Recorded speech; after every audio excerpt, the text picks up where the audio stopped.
సినిమాలో ట్రైలర్ చూపెట్టినాం పూర్తి స్థాయిలో, అది కూడా ఏమి 70 mm లో చూపెట్టలే, ఇంకా 35 mm లో చూస్తేనే భయపడితే 70 mm లో చూపెడతా. ప్రత్యేకంగా మంత్రి నియోజకవర్గంలో చూపెట్టి తీరుతా. ఈ రోజు నేను మీ అందరికీ చెప్తా ఉన్నా, ఎవరికి భయపడేది ఉండదు.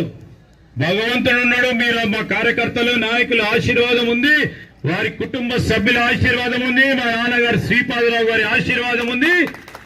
ఎవరు ఏ విధమైన ఆలోచన చేసినా 10 సంవత్సరాలు భయభ్రాంతులను చేసి మన కార్యకర్తలని నాయకులను పోలీసులు కేసులు చేసి రెవెన్యూ యంత్రాంగ పరంగా ఇబ్బంది పెట్టిన కార్యకర్త నాయకుడు ఖచ్చితంగా నా పరంగా నిలబడి ముందుకు పడిన నేపథ్యంలో మీలా మేము చేయం. న్యాయంగా ముందుకు నడిచే ప్రయత్నం చేస్తా. పేదవాడికి ఎక్కడ కూడా అన్యాయం లేకుండా చూసే ప్రయత్నం చేస్తా.